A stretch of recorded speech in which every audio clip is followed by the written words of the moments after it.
India और पाकिस्तान को अंग्रेजों की गुलामी से निजात हासिल की 75 बरस गुजर चुके हैं। दोनों मुल्क एक ही वक्त में आजाद हुए, लेकिन आज दोनों करीब करीब बिल्कुल मुखालिफ सफ में खड़े हैं। इंडिया दुनिया में 5वीं बड़ी मईशत बनकर उभरा है, जबकि पाकिस्तान 44वें नंबर या इससे भी नीचे मौजूद है।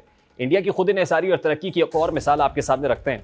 इंडिया ने जब पहली बार अपने मुल्क में गाड़ियां बनाने की इब्तिदा की तो वो साइज में मैंने क्या कार महसूस होती थी, और हम पाकिस्तानी उन गाड़ियों को साबुनदानी कहकर उनका मजाक उड़ाते थे और खुद बड़ी गाड़ियां बाहर से इंपोर्ट करके उनको मुकाबले के तौर पर पेश करते थे। लेकिन कुछ बरस बाद अब हालत यह है कि गुज़श्ता रोज़ इंडिया ने अपनी पहली made in India Mercedes Benz electric car मुतारिफ कराई है, जो टेक्नोलॉजी की दुनिया का शाहकार है।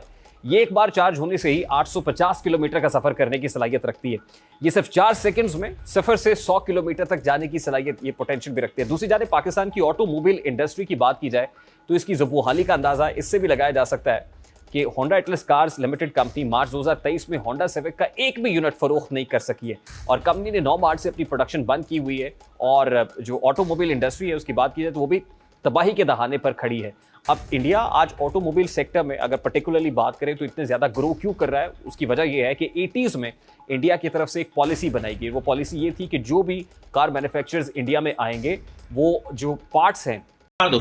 दोस्तों आप सब जानते हैं भारत ऑटोमोबाइल्स के इंडस्ट्री में हर एक दिन नया मुकाम छू रहा है, जहां भारत की कंपनीज खुद अब इलेक्ट्रॉनिक कार्स मैन्युफैक्चर कर रहे हैं। तो दोस्तों इसी दौरान भारत ने एक ऐसा इलेक्ट्रॉनिक कार बनाया है जो सिंगल चार्ज में 850 किलोमीटर तक जा सकती है। और दोस्तों ये पूरी तरह से मेड इन इंडिया कार है, और ये है मर्सिडीज की कार, जिसे लेकर के अब पूरी दुनिया में चर्चा हो रही है, क्योंकि मर्सिडीज एक जर्मन कंपनी है लेकिन अब अपना मैन्युफैक्चरिंग भारत में कर रही है, और इस वक्त इसकी कीमत 1 करोड़ से ऊपर है।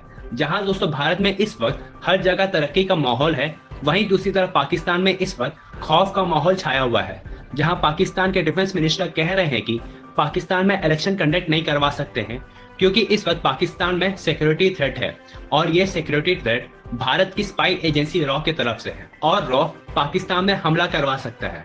तो चलिए दोस्तों इसी पर आगे पाकिस्तानी मीडिया का रिएक्शन देखते हैं। वो अल्टीमेटली 60% पार्ट्स लोकली मैन्युफैक्चर करेंगे और 40% इंपोर्ट करेंगे।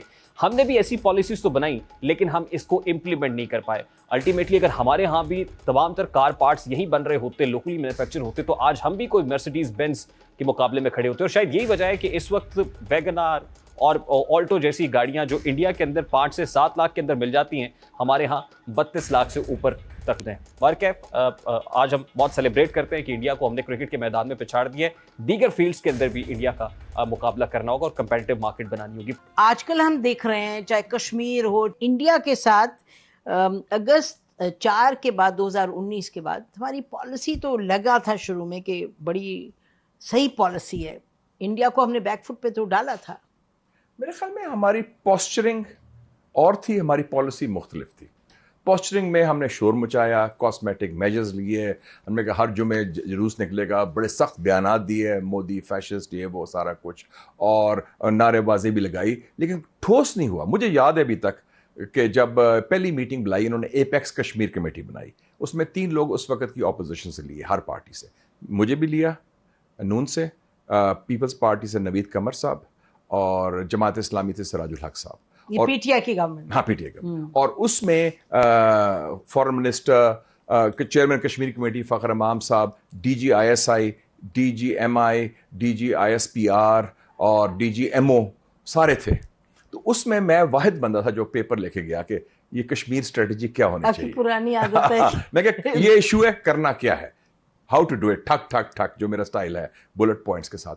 उससे पहले चूंकि मैं चेयरमैन था खारजा अमूर कमेटी का, तो मैंने शाह महमूद कुरैशी साहब को कहा था कि हमारा एक कौमी मौक़िफ़ होना चाहिए कश्मीर पर। आफ्टर 2019 अगस्त 4 नहीं, अगस्त से पहले।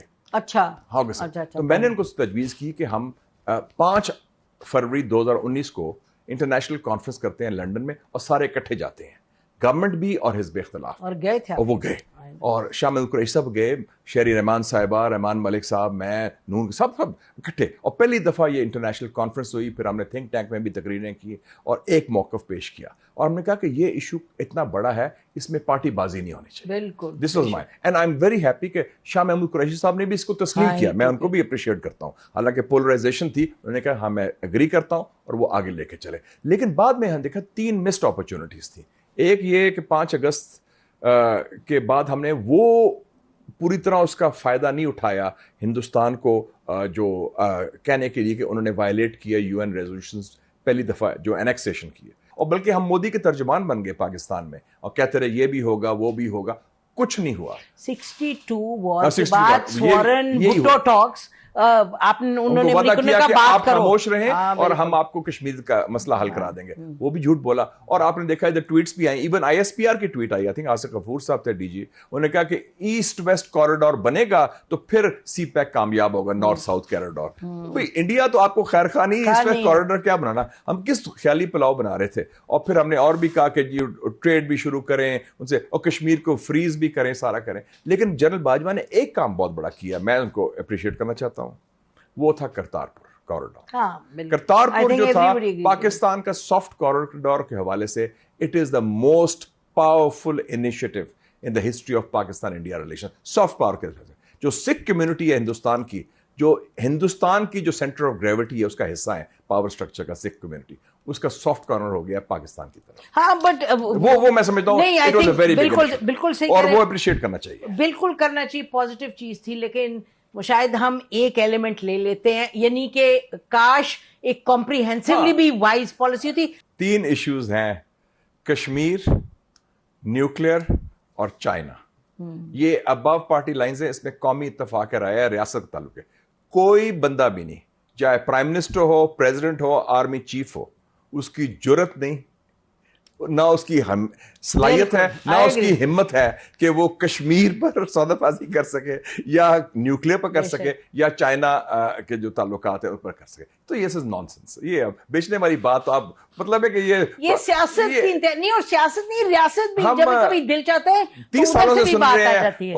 उन्होंने वो बेच बेच दिया, दिया। हमने बेच दिया, फलाना ने कहा सॉफ्ट ऑन इंडिया, फलाना इंडिया, छोड़े जी। बिल्कुल बिल्कुल इट हाँ, इज नो कि जी बेसिस वो ऑन फैक्ट, इमरान मुमकिन खान- ही नहीं, मुमकिन ही हाँ, नहीं। नहीं कि जी इमरान खान ने भेज दिया। अच्छा, नहीं, नवाज सवाल है। शरीफ देखे ना, मानना पड़ेगा लाहौर समिट में किस तरह से that's the first you were there, minister आप खुद थे ना। उसमें I know, दावत I में थी, know, मौजूद थी, I know. वाजपेयी साहब को मिली भी थी आप। आपने खुद देखा कि I was minister in waiting. I know. मैंने 4 दिन उसको, जितना वक्त मैंने गुजारा किसी ने नहीं गुजारा, क्योंकि मैं हर वक्त उनका प्रोटोकॉल करता।